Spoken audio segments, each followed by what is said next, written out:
guys, kembali lagi di Cuaca Cerdas 175 Jakarta dengan aku Alisa dan di sebelahku Nuraini Dwi Putri. kali ini kita kedatangan siapa nih Kak? Nah, jadi kali ini kita kedatangan tamu yang sangat spesial nih teman-teman. Di mana beliau merupakan salah satu alumni di SMP Negeri 175 Jakarta. Wah keren banget, aku penasaran, kakak penasaran gak sih? Penasaran banget dong. Langsung aja yuk kita kenalan. Halo Kak. Halo semuanya, adik-adik semuanya. Halo. Selamat datang kembali Kak di Ya. SMP 175. Terima kasih atas undangannya luar biasa pagi ini. Kehadiran kakak di sini sangat merefresh kembali masa lalu. Pokoknya asik deh. Oke, kalau boleh tahu Kak, nama kakak siapa? Terus kakak dari angkatan berapa sih? Oh, boleh. Nama lengkap kakak Indrianto. Kakak alumni dari SMP Negeri 175 tuh angkatan tahun 1996. Ya, mungkin kalau dihitung sampai sekarang sudah 29 tahun yang lalu. Iya, wow. Seperti itu. Ya. Udah cukup lama juga ya Kak? Ya, cukup lama dan cukup sudah. Iya. Kalau boleh tahu kan kakak polisi nih sekarang. Ya, betul. Jabatan kakak di polisi itu apa sih Kak? Untuk saat ini kakak menjabat sebagai Kanit 1 ya, Kepala Unit 1 di Subdirektorat Waster kawasan tertentu di Direktorat Pengamanan Objek Vital Polda Metro Jaya. Itu kira-kira tugasnya apa aja? Untuk tugas khususnya di Subdit Waster tersendiri itu adalah mengamankan, menjaga tempat-tempat objek vital nasional maupun objek tertentu, di mana objek-objek tersebut adalah objek-objek yang vital yang memang harus dijaga dan jangan sampai terganggu, karena apabila terganggu pasti akan menjadi berdampak luas kepada terutama kebutuhan masyarakat seperti itu. Tanggung jawabnya besar juga ya? Ya, sangat besar sekali. Luar biasa. Oke, saya mau tahu nih Kak, gimana kira-kira nih perasaan Kakak bisa kembali lagi ke sekolah ini? Perasaan kakak saat ini luar biasa, sangat senang sekali karena seperti bernostalgia kan. Bagaimanapun juga dulu kakak dibentuk yang mencari ilmu di SMP 175 ya, yang biasa kita kenal STL kan. Iya, Dari dulu memang sudah STL.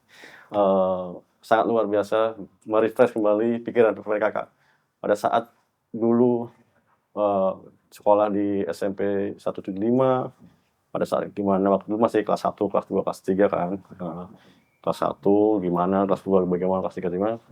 Dan saya takjub lah melihat perkembangan perubahan yang sangat signifikan SMP 175 ini luar biasa ya. Kalau dulu mungkin masih bangunan lama, sekarang sudah 4 lantai dan fasilitasnya sungguh luar biasa. Kemudian strategis, kemudian kegiatan-kegiatannya banyak sekali ternyata. Tadi saya kakak ngobrol sama ibu kepala sekolah, ternyata ada 20 ekstrakurikuler. Wow, luar biasa ini.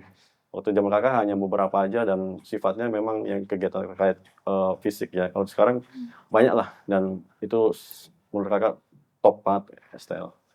Oke, kalau aku boleh tahu, kan kata kakak tadi waktu zaman kakak ekstrakurikuler hanya beberapa saja.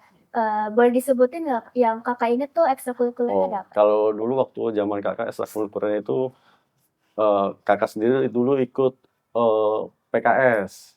Itu dulu patroli keamanan sekolah. Itulah dulu cikal bakal kenapa kakak jadi polisi sekarang, karena punya gambaran waktu itu dilatih sama bapak-bapak polisi di Polda Metro. Jadi dulu ada perwakilan kita 10 siswa dari SMP 175, setiap hari Rabu kita selesai pulang sekolah, kita latihan bersama dengan sekolah-sekolah lain di Polda Metro Jaya selama kurang lebih 1 bulan. Nah, itulah cikal bakal kenapa kakak berminat jadi polisi. Dan lanjut kakak dulu ikut karate. Dulu ada perguruan karate di sini. Kemudian dan yang lebih membanggakan kakak dulu, kakak adalah salah satu alumni yang cikal mendirikan ekstrakurikuler basket. Karena begitu dulu kakak suka basket, karena dulu kalau setiap pulang sekolah nih pasti main basket dulu. Nah, begitu kakak lulus dari 175, kita punya keinginan sama teman-teman yang basket, gimana kalau kita buat eskul basket, karena waktu itu belum ada. Nah, berjalan waktu sampai 1 tahun, nah selebihnya kakak nggak mengikuti perkembangan apakah tetap lanjut atau vakum, sampai itu kakak nggak tahu, karena waktu itu kakak tetap fokus pada pendidikan kakak selanjutnya, seperti itu. Wah, berarti adanya ekskul basket sekarang dari kakak juga ya, ide? Ya, alhamdulillah. Kalau memang sekarang masih ada ekskul basket ya, seperti itu. Oke, terus kira-kira kakak waktu masih di STL ini tipe siswa yang kayak gimana sih? Apakah aktif kah atau Eh, yang lain? kakak berimbang di selain eh, imbang dalam arti ya kita tetap utamakan belajar belajar terkait ya pelajaran-pelajaran yang diberikan sama bapak ibu guru. Nah kemudian kakak juga aktif di kegiatan fisik yang tadi ya kakak sampaikan, kakak hobi basket, kemudian kakak ikut eskul karate dan kakak pernah mengikuti beberapa kejuaraan karate setingkat ranting Jakarta Selatan pernah. Kemudian PKS pun kakak juga pernah ikut kegiatan PKS DKI Jakarta di waktu itu kita di Monas kegiatannya dan semua pengalaman-pengalaman itu menjadikan kakak suatu hal yang sangat berharga yang menjadi motivasi kakak untuk kedepannya. Oke, kalau boleh tahu nih Kak, ada nggak sih momen lucu atau kayak momen-momen sama guru sama temen yang kakak inget sampai sekarang tuh? Momen lucu inget itu ada. Waktu itu ada salah satu guru, ini karena masih karena itu waktu itu mungkin menurutnya sangat berbeda ya. Ibu guru itu dulu menerapkan kalau ujian itu tidak tertulis, tetapi secara lisan. Nah, disitulah yang mungkin siswa itu seperti apa ya, harus ekstra belajar gitu. Akhirnya kita harus begitu kita pelajaran ekonomi koperasi.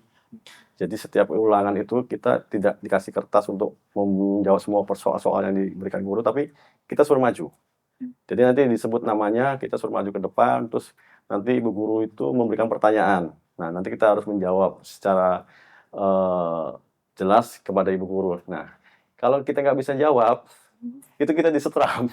Jadi kita disuruh berdiri ke pojokan, suruh ngangkat kaki satu, seperti itu.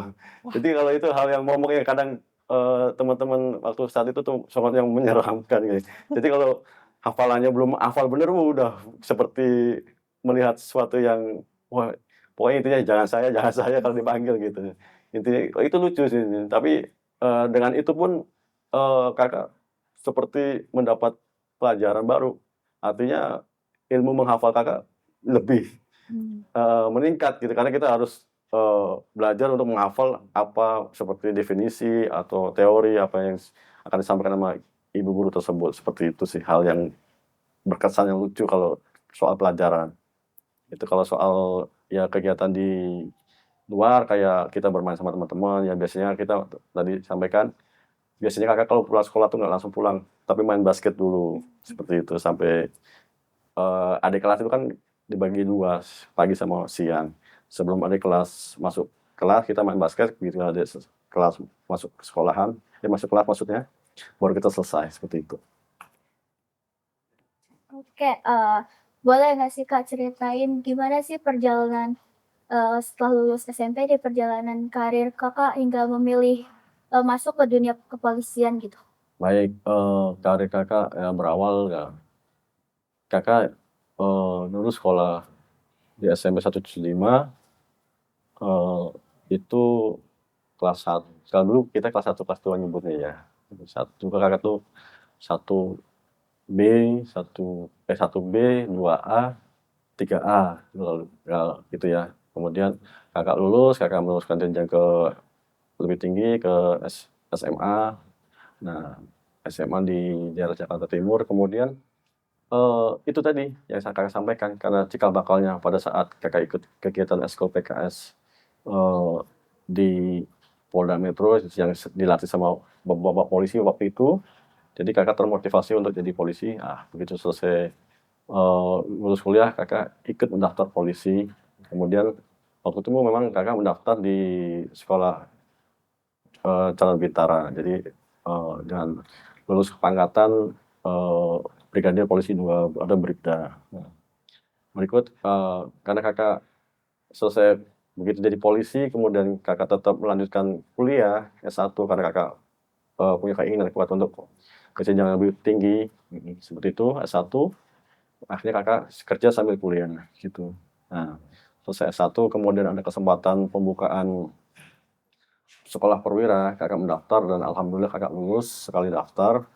Dan kakak pendidikan di waktu itu di Setupa Sukabumi, sekolah calon pembentukan perwira di Sukabumi ya, tahun 2008 gitu. Nah, begitu lulus akhirnya kakak ditempatkan di daerah di Polda Bengkulu ya, di Sumatera selama 4 tahun di sana. Setelah 4 tahun akhirnya kakak kembali lagi ke Jakarta sampai sekarang. Dan alhamdulillah selama perjalanan karir kakak lancar-lancar saja, tidak ada hambatan, tidak ada halangan. Puji syukur eh, kakak melakukan ini dengan ikhlas, tanpa beban, tanpa ada suatu hal. Yang penting kakak menikmati enjoy dengan profesi kakak sekarang. Oke.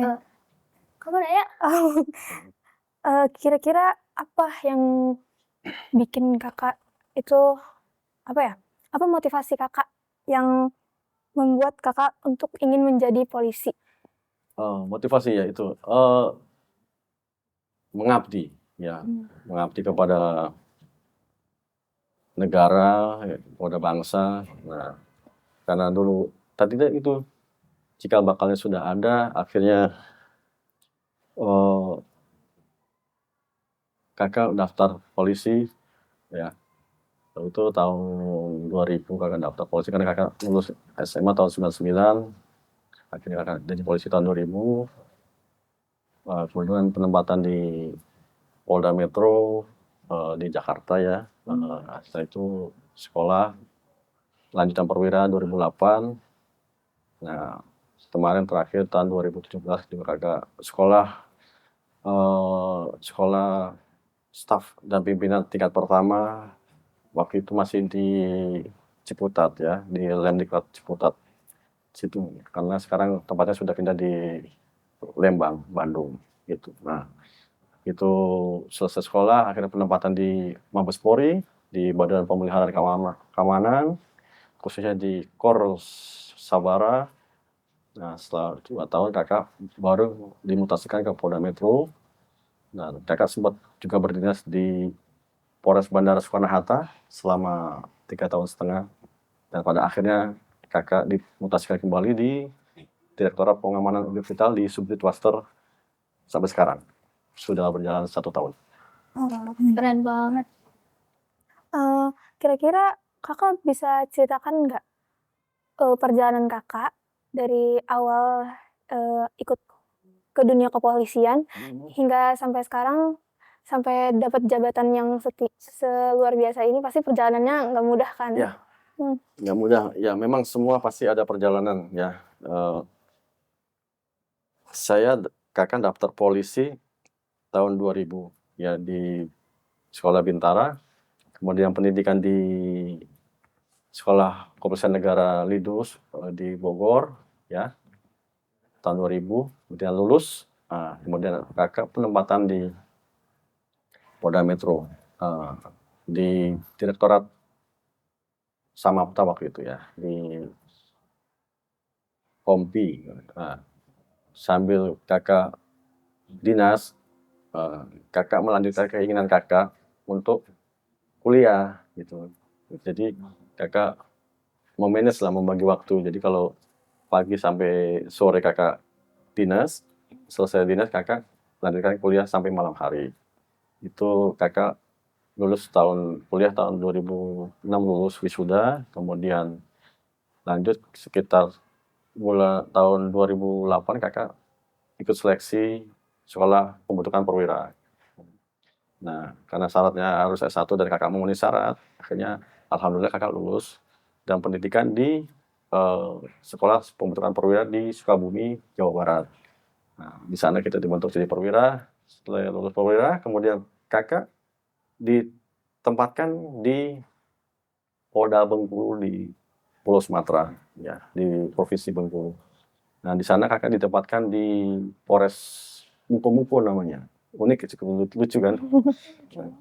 Muko-Muko. Nah, di sana kakak sudah kemana, sudah berbagai satuan fungsi sudah kakak lakukan, dari Samapta, kemudian kakak pernah ada di reserse, kemudian kakak pernah di lalu lintas, kemudian kakak juga pernah di bagian operasional, kemudian kakak juga pernah di kepala kepolisian sektor di sana. Nah, selesai dari sana, kemudian kakak diminta waktu itu kakak ikut seleksi.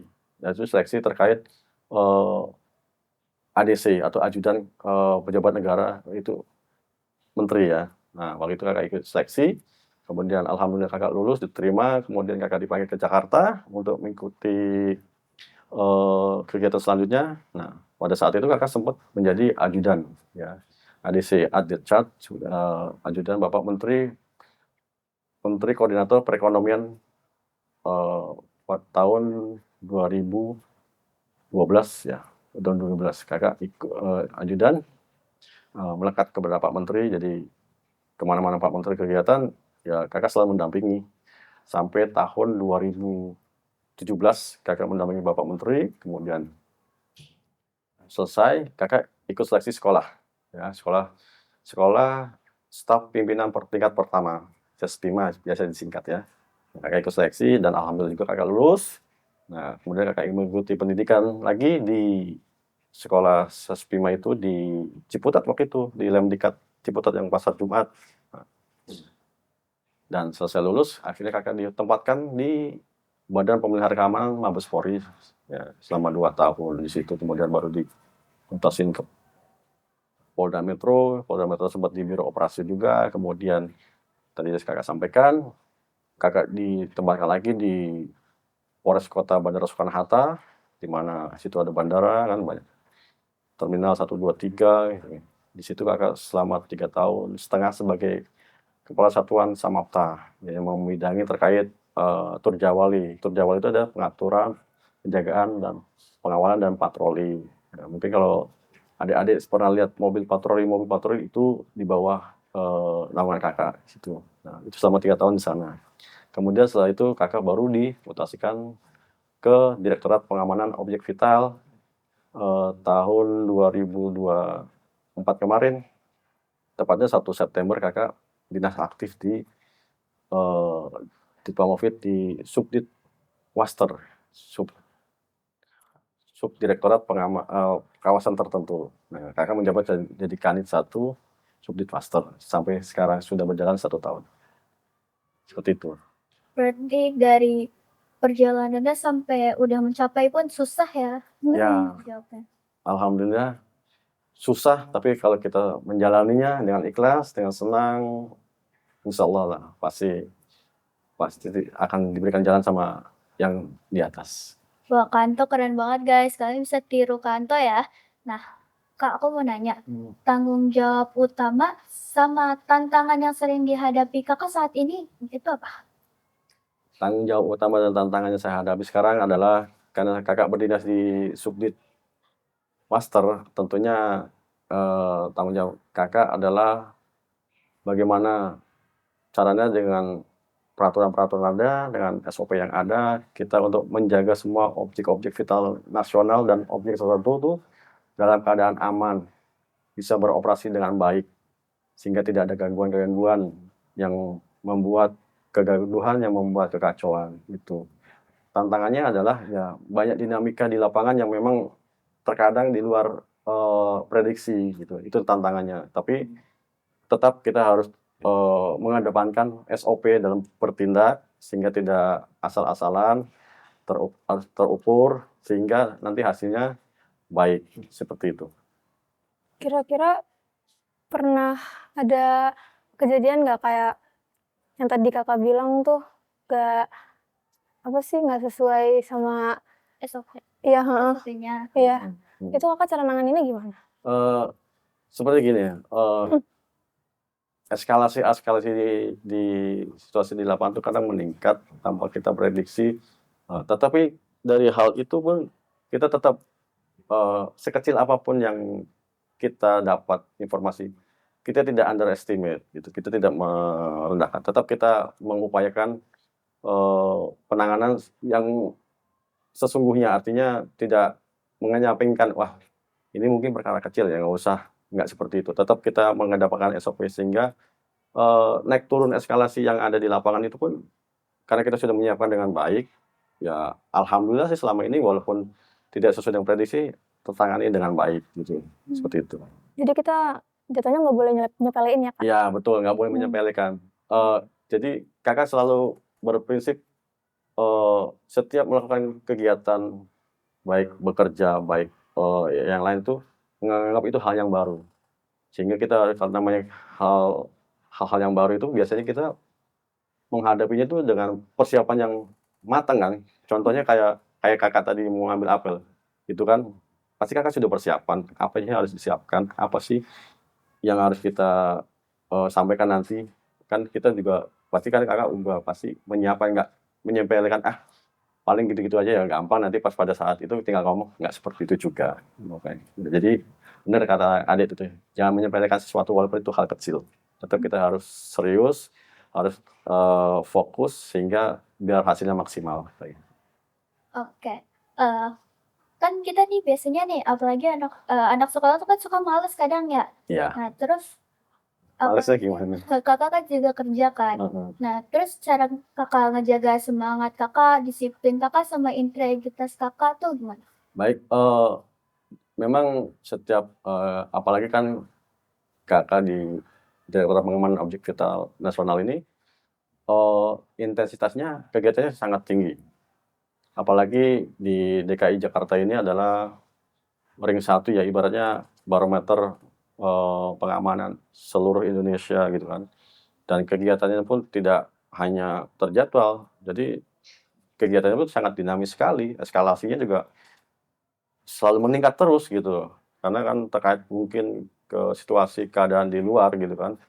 Nah, Kakak menyikapinya adalah ya kalau secara kita sebagai manusia biasa pasti rasa lelah pasti ada, pasti fisik pun tidak kita, pasti capek lah, nggak mungkin, kita dari pagi sampai malam on terus, kuat terus, semangat terus, ya enggak. Cuman Kakak menyikapi, setiap, kegiatan apabila ada sedikit waktu gitu ya, sedikit waktu, peluang-peluang itu, ya paling Kakak pergunakan istirahat untuk, me-refresh kembali mungkin tubuh tubuh Kakak, kaki kalau memang pegel-pegel ya Kakak mencoba untuk, mengistirahatkan lah, jangan tidak dipaksakan gitu ya. Kemudian kalau memang ada waktu yang lebih longgar lagi, terutama pada saat weekend, pada saat, kegiatan tidak terlalu tinggi, Kakak biasanya olahraga, dan yang gampang itu biasanya Kakak jogging gitu kan. Nah, dan apabila tidak, waktunya cukup, Kakak kadang, ngambil celah-celah pada saat, menunggu seperti mungkin kita sedikit kayak exercise ya, gerakan-gerakan yang di tempat seperti itu yang bisa dilakukan seketika, tidak membutuhkan ruang banyak, tidak membutuhkan waktu banyak, seperti itu. Kayak sebelum mandi nih gitu kan, masih kan ada jeda mungkin, 5 menit, ya udah Kakak exercise mungkin seperti push up, sit up, atau squat, seperti itu. Itu biar menjaga stamina, kebugaran, dan tentunya asupan gizinya juga kita harus jaga. Ya vitamin udah pasti karena kan untuk mendorong, metabolisme tubuh kita biar tetap fit gitu, kayak gitu. Oke, Kak, aku mau nanya, kan ini jatuhnya pembahasannya tentang kedisiplinan. Ya.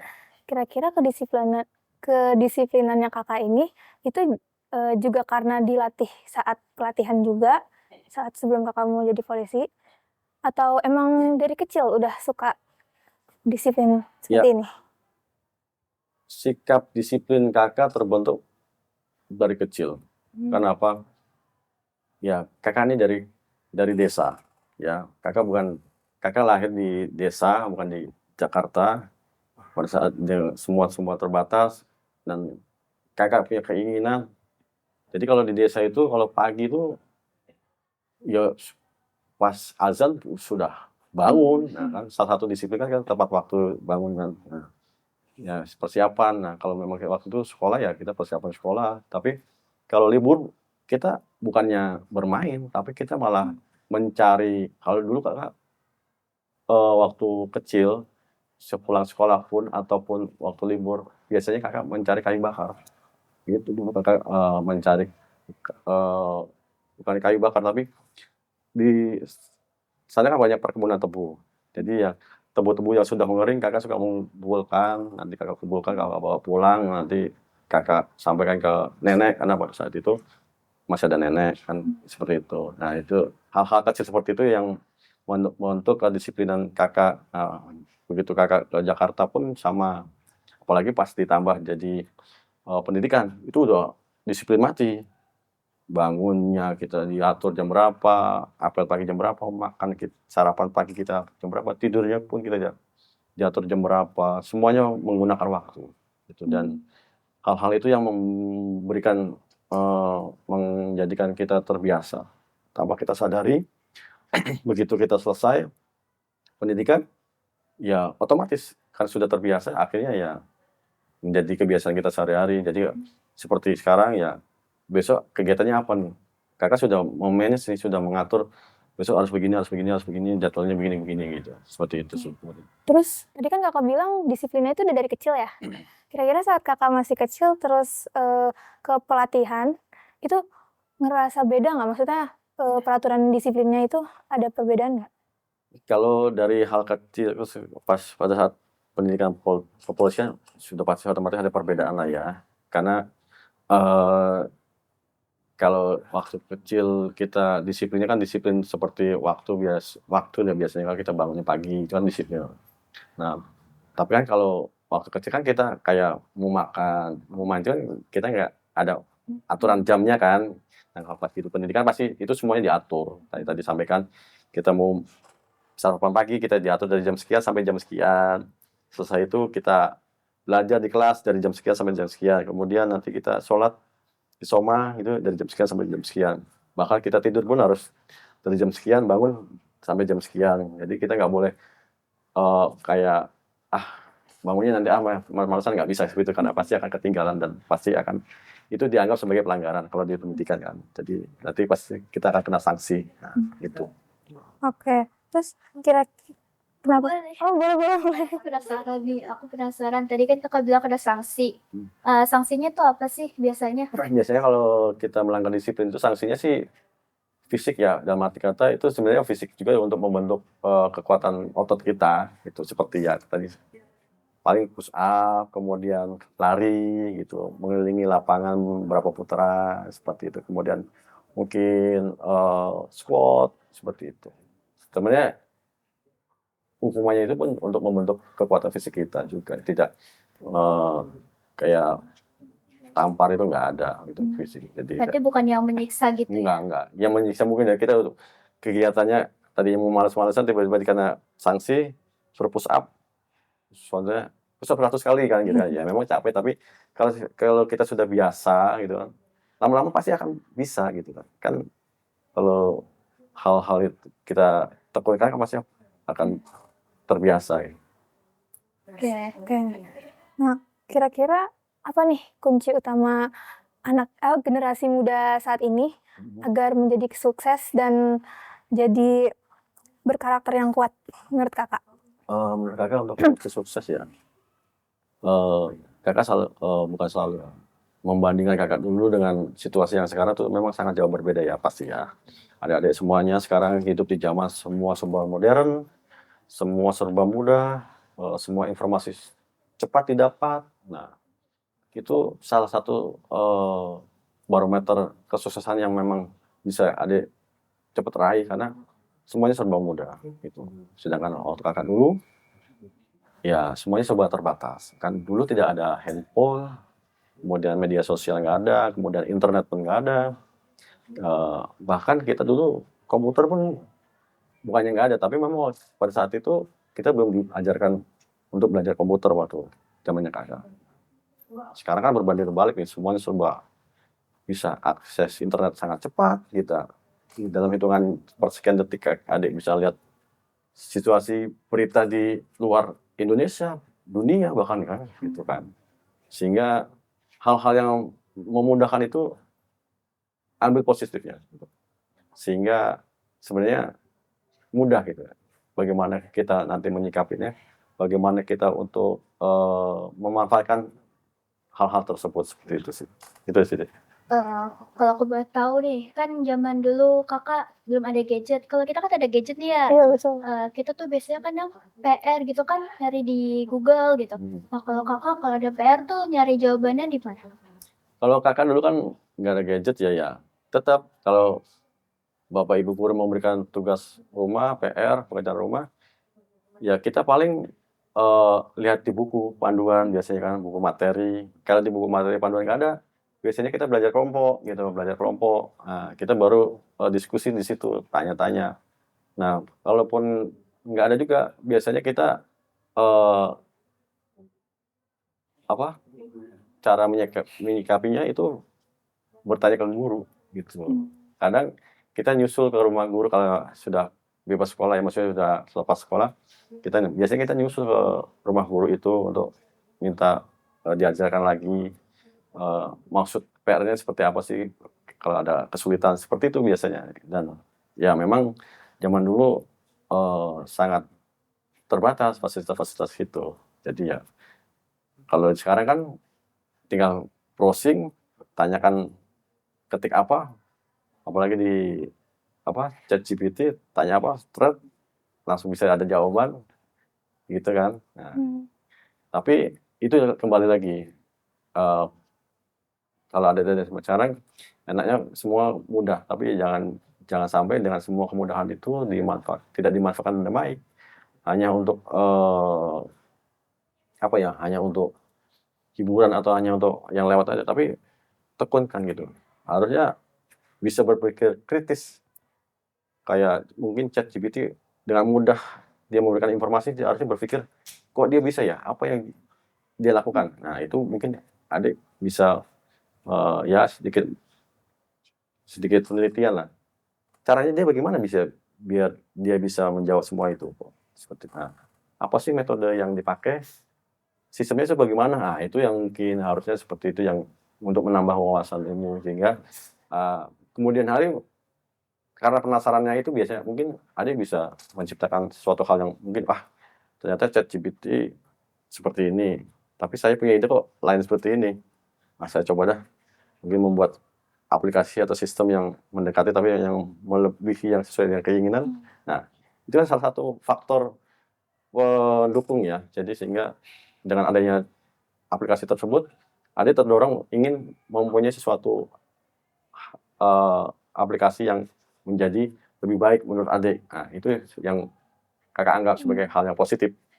Ya karena kemudahan-kemudahan itu seperti itu. Soalnya kita juga kadang walaupun kita udah lihat Google atau ChatGPT segala macam, kita juga bisa research ulang dulu buat mastiin kalau jawabannya ini sesuai atau enggak. Ya. Ya gitu.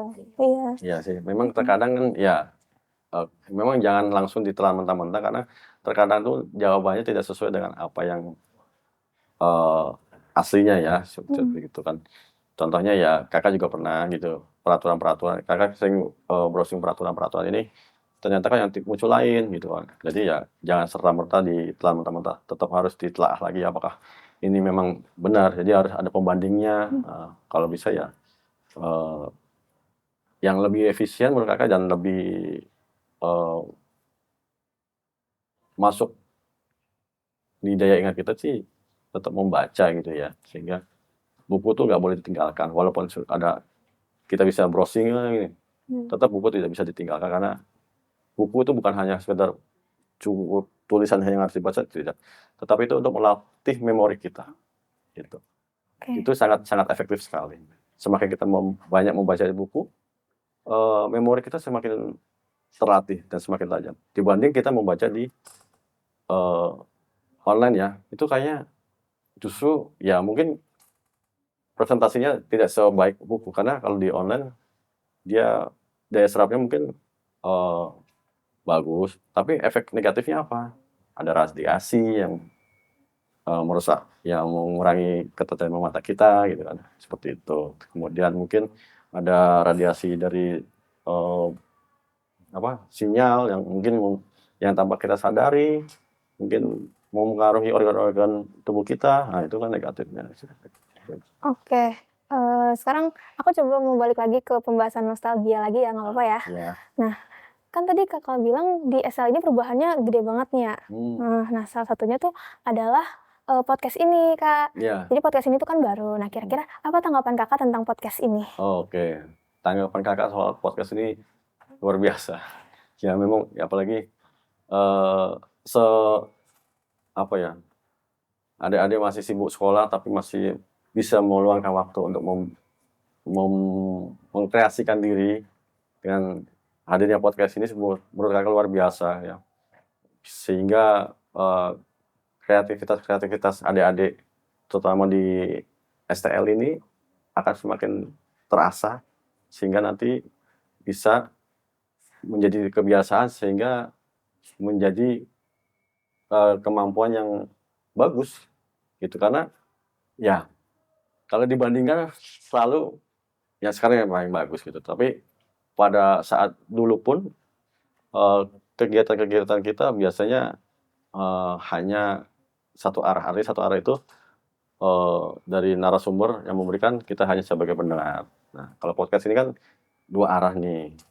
Ada yang memberikan pertanyaan, Kakak menjawab, terus sebaliknya. Sehingga ada feedback yang baik, yang terkait pengalaman Kakak, bagaimana dulu kondisi SMP STL zaman dulu, terus sama sekarang. Artinya nanti adik bisa bikin tema yang ke depan mungkin dengan tema yang ya nostalgia tahun 90-an gitu kan, karena Kakak kan tahun 90-an ya, seperti itu. Sangat bagus dan untuk mengasah kreativitas adik-adik bagus. Aku mau nanya, menurut Kakak manfaat dari adanya podcast di STL ini gimana pandangan Kakak? Manfaat adanya podcast ini menurut Kakak sih baik, salah satu jalur informasi ya. Kan nanti dari podcast ini kan pasti akan memanggil narasumber-narasumber yang kredibel, yang mumpuni, yang mempunyai kualitas yang tidak diragukan lagi, sehingga nanti bagi para yang melihat, yang nonton nanti di channel podcast ini, pasti dia akan mendapatkan manfaat yang banyak. Ya apapun itu temanya, pasti ada hal yang pesannya disampaikan bahwa untuk kemajuan terutama SMP STL ini. Nah, ini terakhir nih Kak, sebelum penutupan podcast ini, aku mau nanya, ada pesan-pesan nggak sih buat mungkin siswa-siswi SMP 175 supaya tetap semangat belajar, terus semangat juga ngeraih mimpi besar gitu? Oh, baik. Terima kasih adik-adik. Pesan-pesan saya untuk adik-adik sekalian, terutama di SMP 175, semoga ke depan Kakak sangat berharap sekali, fokuslah belajar, ya fokus belajar, terapkan disiplin, kemudian jujur dan tanggung jawab, karena 3 hal tersebut adalah dasar kita dalam hal proses belajar mengajar dan untuk meraih cita-cita. Jangan ragu dan jangan bimbang ya. Yang utama pun jangan takut gagal ya. Kita harus berani mencoba dan mencoba ya. Kegagalan adalah salah satu faktor tertundanya kesuksesan. Sehingga kalau kita sering mencoba, kesuksesan pasti di depan mata ya. Sekali lagi saya harap adik-adik semua fokus belajar dan jangan rendah diri ya. Tetap percaya diri, konsisten ya. Karena apa? Kita semua sama, tidak ada yang membeda-bedakan ya. Tidak ada yang lebih pintar, lebih cerdas, tidak ada. Semua itu tergantung dari kemauan kita. Semakin kuat kemauan kita, semakin kita bisa ya. Itu aja. Tidak ada kata yang sulit bagi orang terlatih. Demikian yang bisa saya sampaikan untuk adik-adik semuanya. Terima kasih. Assalamualaikum warahmatullahi wabarakatuh. Terima kasih Kak untuk Sama-sama. Oke. pesannya. Wah, Oke, keren terima kasih banget. juga Keren atas banget ya ceritanya. pesannya. Iya, betul. Kalian juga pasti jangan lupa diingat ya pesan-pesan dari Kanto. Makasih deh Kak udah datang. Sama-sama. Ya, Udah mau sama sharing adik-adik. ceritanya. Ya, atas waktu Oke. yang diberikan luar biasa. Saya Kakak juga seperti merefresh kembali memori-memori zaman dulu waktu sekolah, tapi ya dengan situasi yang sangat ya luar biasa lah. Keren. Kakak salut banget. Takjub perubahannya sangat drastis, sangat signifikan ya. Ada 4 lantai, wah luar biasa. Keren. Makasih ya Kak. Ya, sama-sama. Makasih juga buat teman-teman yang sudah mendengarkan podcast ini sampai selesai. Semoga bermanfaat ya buat kalian. Jangan lupa diingat pesan dari Kanto nih. Aku, Alisa, dan Aku Nur Aini Putri. Jangan lupa untuk dukung channel ini. Jangan lupa like, komen, dan subscribe. kita sebagai host izin undur diri. Dadah! Bye-bye!